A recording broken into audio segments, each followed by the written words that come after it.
Ok, on est parti. Bon, j'espère que vous allez bien. Si tu as cliqué sur cette vidéo, c'est que tu t'intéresses potentiellement à la vie sur Dubaï, au travail, aux emplois. Ne t'inquiète pas, je vais absolument tout te décortiquer. Moi, ça fait maintenant presque plus d'un mois que je suis ici sur Dubaï. Donc j'ai déménagé de la France pour venir m'installer ici. Donc en termes de travail, qu'est-ce que je peux faire? Je suis Head of Content du pôle contenu. Donc je manage l'image d'Antoine Blanco sur les réseaux sociaux. Je manage son équipe, etc. Et il y a même des missions qui vont au-delà. Mais c'est très cool. Je me plais de ouf. Et j'ai aussi quelques missions à côté en tant que créateur de contenu pour des entreprises qui sont restées en France. Si je devais faire rapidement le constat de pourquoi j'ai décidé de bouger, c'était que je trouvais que j'étais arrivé à un moment de ma vie où je pense qu'à 27 ans, c'était important de passer le pas, de casser un petit peu la barrière de confort que je pouvais avoir. Et en plus, madame a quitté son CDI et m'a suivi. C'est pour ça que tout, au final, s'est parfaitement emboîté et que on a décidé de venir habiter ici. Donc, vous allez voir et je sortirai une grosse vidéo sur notre aménagement à Dubaï. On a eu énormément de complications, mais qui est dû à tout simplement des mauvaises informations ou des choses qu'on ne dit pas forcément au début, mais qui vous serviront sûrement pour ceux et celles qui souhaitent peut-être venir s'installer ici. Je vais être d'ailleurs très transparent dans cette vidéo, je ne vais pas vanter les mérites de venir, de ne pas venir, etc. Je vais être vraiment transparent et bienveillant et je vais vous donner mon feedback. Alors c'était compliqué au début, quand je suis arrivé, parce que j'ai perdu mon compte Instagram. Pour ceux et celles qui me suivaient sur Instagram, c'était @marketdamp, comme le nom de ma chaîne YouTube, avec plus de 128 000 abonnés. J'ai été strike par quelqu'un, très clairement, sur Insta.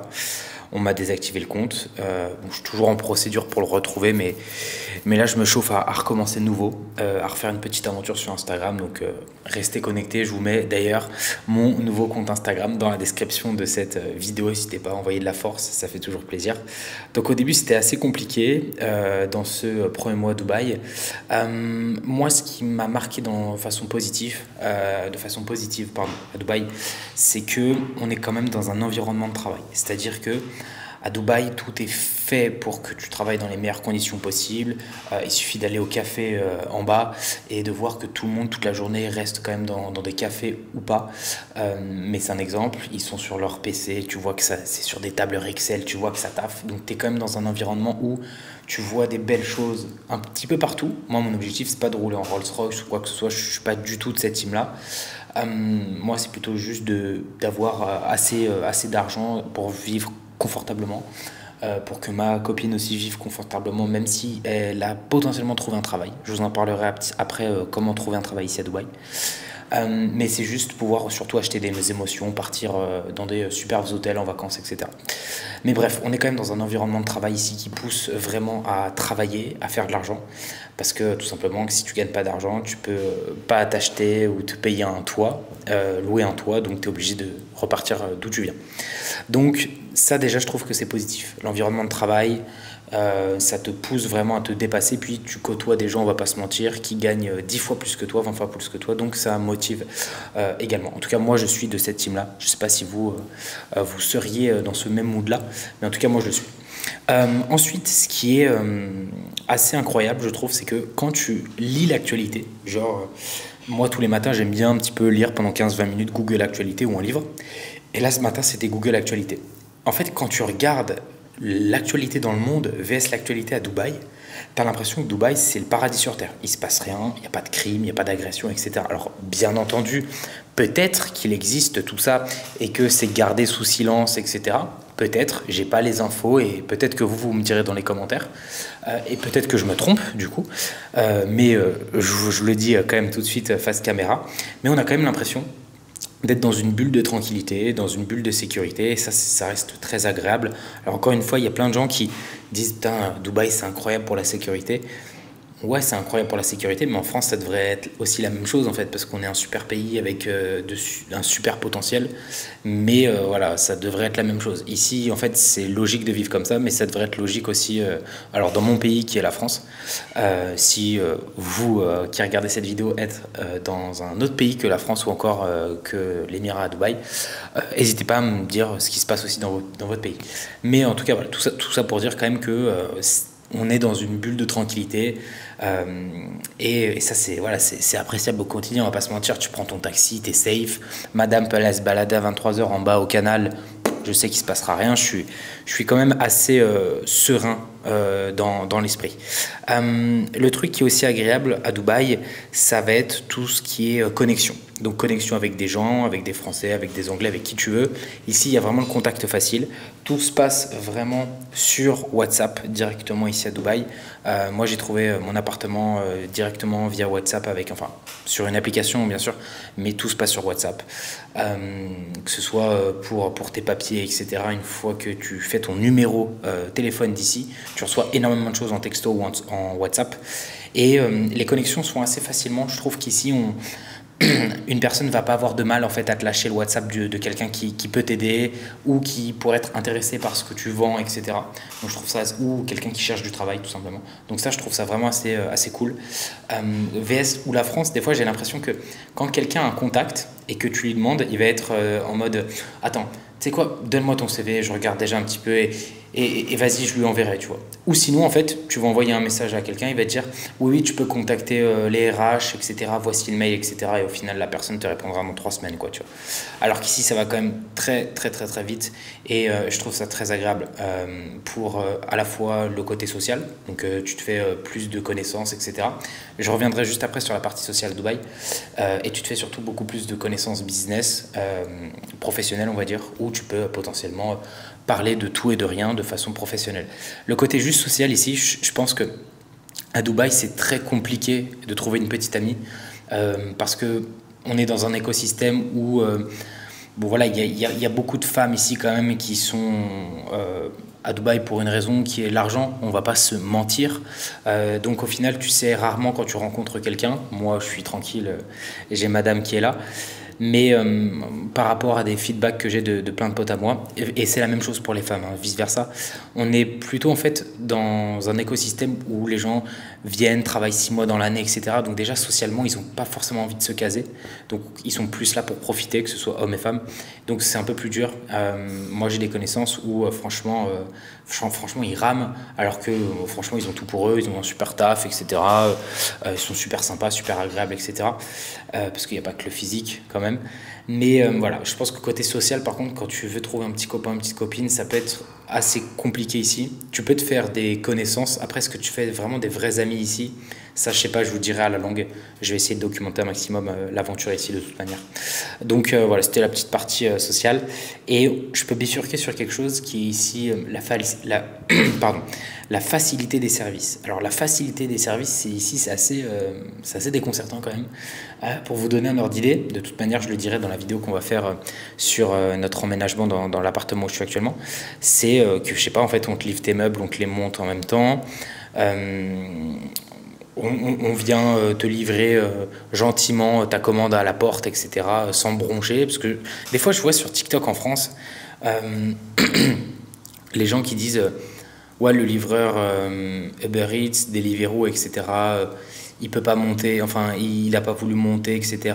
Ou, enfin, je vois des trucs comme ça sur TikTok. Encore une fois, à chaque fois, quand je vois ça, les gens comprennent pas que le fond derrière tout ça, c'est pas la faute du client ni du livreur, c'est la faute de l'application. En fait, il faudrait que Uber, par exemple, ou Deliveroo fasse un process de moi, je suis client, ok, j'habite au 6e étage, j'ai envie que le mec monte, et ben, je paye un petit peu plus, donc un tips de 2 ou 3 euros qui stipule que je le veux devant ma porte. Et c'est tout, parce qu'aujourd'hui, ok, t'as pas envie de monter 6 étages, mais ça se trouve que la personne en haut est en béquille. Et moi, le premier, ça m'est déjà arrivé, je me suis explosé le genou il y a 1 an, j'étais en béquille, et j'avais 3 étages, le mec voulait pas monter. Du coup, j'ai fait quoi? Bah ok, j'ai pris mon attel, je suis descendu, j'ai mis 10 minutes à remonter avec mon sac et mes 2 béquilles, ça m'a fait chier. Mais du coup, il faut aussi des fois en fait penser à ce petit switch Et ici, ouais, ici, tu as une facilité de service. Je m'éparpille un peu, mais voilà, c'était important pour moi de vous donner mon avis là-dessus. Tu as une facilité de service qui est assez déconcertant. Alors effectivement, et ça, je serais 100% d'accord avec vous, la main-d'œuvre ici est beaucoup moins chère que dans un pays comme la France, par exemple. Et je le conçois à 100%. Hormis ça, tu vas dans des beaux établissements, dans des beaux hôtels, etc. Tu as un service client qui est quand même juste incroyable. Au Dubai Mall, tu vois, on t'ouvre les portes, on te dit bienvenue au Dubai Mall, etc. Parce que bon, ça reste en 2023 le lieu touristique le plus visité au monde, je crois. Je crois que ça accueille genre 100 millions de personnes par an, à peu près. Donc tu m'étonnes qu'il t'ouvre la porte en te disant bonjour. Mais ouais, facilité des services ici, tu peux tout commander vraiment. Tu peux louer une bagnole, on te l'amène en bas de chez toi. Et puis on vient de la récupérer où tu veux ou en bas de chez toi directement. Pour les meubles, on a été livré, le mec les a montés en moins d'1 heure, etc. Voilà. J'en parlerai un peu plus en détail si vous voulez dans une autre vidéo, mais la facilité des services, c'est assez incroyable. Et ça fait, on va dire, le pont parfait entre ce que j'étais en train de parler sur les ouvriers, la main-d'œuvre pas chère, etc. Il y a quelque chose qui me déplaît fortement ici, par contre, c'est des fois le non-respect que les gens peuvent avoir vis-à-vis de ces personnes-là, qui restent des personnes comme nous, en fait. Elles ont pris la décision de venir à Dubaï, de toucher plus d'argent que dans leur pays actuel, même si pour nous, ça reste des sommes qui sont vraiment très minimes, mais elles arrivent quand même à toucher un peu plus que dans leur pays. Mais c'est pas une raison. Des fois, moi, ce qui me sidère, c'est quand vous allez au Dubai Mall, par exemple, vous allez dans un... Il y a plein de food courts. Donc, en fait, ce sont juste des espèces d'avenues, des gros emplacements dans le Dubai Mall où vous avez plein de restaurants, donc genre McDo, Subway, etc., tout collé. Ensuite, vous avez un truc beaucoup plus américain vers la partie noire. Ensuite, derrière, il y a un espèce de truc Chinatown, etc., où il y a plein de restos chinois, etc. Bref. Et en fait, le process de ça, c'est que tu as plein de stands, donc tu peux commander, et il y a plein de chaises au milieu, tu t'assois, et ensuite, une fois que tu as fini, techniquement, tu es censé apporter ton plateau aux poubelles, tu vois. Et le truc, c'est qu'en fait, la plupart du temps, les gens, et je me faisais la réflexion pas plus tard qu'il y a 2 jours où on mangeait avec madame, en fait, les gens, ils mangent, ils laissent leur plateau sur la table. C'est pas parce qu'en fait, il y a un mec qui est payé techniquement à ramasser tes ordures, etc., que tu peux pas te lever, aller à la poubelle et juste, voilà, comme au McDo, mettre ton sachet dans la poubelle, remettre le plateau au-dessus et emballer ses pesées. Alors oui, vous allez me dire, ouais, mais ils sont payés pour ça. Oui, mais c'est aussi quand même du bon sens. Je sais pas, quand tu étais à la cantine, tu laisses pas ton plateau sur la table. Tu te levais, tu allais donner ça à la plonge et tu repartais en cours après. Et surtout, vis-à-vis des fois des taxis, moi j'ai vu des réactions de... Alors, j'ai rien contre cette nationalité, mais pour donner un exemple, c'était ça. Il y avait 2 femmes de l'Est qui en gros sortaient d'un taxi. Et en fait, la meuf, littéralement, le mec ouvre, porte automatique. Donc, elle avait 2 sacs Zara. Vraiment, elle avait 2 sacs Zara. Elle toque à la vitre du chauffeur. Elle claque comme ça. Elle dit, en gros, mes sacs, tu vois. Le mec est sorti, juste a sorti littéralement les sacs du coffre et elle lui a donné comme ça. Parce qu'en gros, je sais pas, elle pouvait pas les prendre. Bizarre. Alors qu'elle les a prises et après elle est rentrée dans l'hôtel. Donc, des fois, ouais, il y a ce truc moi qui me déplaît un petit peu, c'est que des fois, il y a un non-respect vis-à-vis de ces gens-là et moi, ça, je déteste et ça me met vraiment mal à l'aise des fois. Donc, très important, toujours dire bonjour aux gens. Même le mec, des fois, en fait, c'est bête, mais la dernière fois, il y a un mec qui vient installer ma machine. Il vient installer ma machine à laver et en gros, je vous expliquerai la situation dans une autre vidéo, mais en gros, tu as un mec qui vient réparer ma machine à laver dans mon appartement à Dubaï et en gros, je répète peut-être un petit peu trop en gros, hein. Donc, le mec vient dans mon appart à Dubaï pour faire la machine. Sur le mur, il n'y a pas les câbles nécessaires, on est obligé de percer, de changer l'interrupteur, etc. Une galère. Il me dit que dans l'immeuble où je suis, il y a un mec qui fait électricité, etc. Il peut venir vite fait, etc. Mais je dois lâcher un petit billet, ce qui est normal, etc. Et en fait, je lui dis, écoute, pas de souci, vas-y, fais-le monter, etc. Moi, je vous donne sans problème. Et au début, il me dit, je crois au début, il me dit, c'est 150 AED, un truc comme ça. Donc, pour vous donner un ordre d'idée, ça représente 37 €. Il faut diviser par 4. Et à la fin de la journée, En fait, moi je lui dis, il me dit voici mon IBAN en gros pour me faire un Revolut, enfin pour lui envoyer. Au final, je lui ai envoyé 300 ED, 75 euros au lieu de 37. Et le mec m'a envoyé des cœurs, il m'a dit merci monsieur, vous avez refait ma journée, vraiment merci, etc. Mais en fait, merci à toi. Tu viens, tu livres ma machine, tu as un contact direct qui peut m'aider, tu le fais avec le sourire, tu es là, tu me dis tout le temps excuse me sir, etc. Quand tu as une question, tu souris, ben en fait c'est normal, tu vois, c'est normal.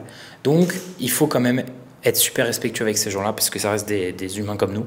Et c'est pas parce que, en gros, ils sont au Dubai Mall et ils ramassent tes plateaux qu'ils n'ont pas le droit au respect. Donc ça, vous verrez pour ceux et celles qui ont peut-être déjà voyagé à Dubaï, peut-être que vous le ressentirez. Mais moi, ça, c'est quelque chose qui me bloque un petit peu. Et rapidement, avant de finir cette vidéo, je vous parle de la recherche d'emploi ici et d'appartements. Appartements, ce sera plutôt dans une autre vidéo.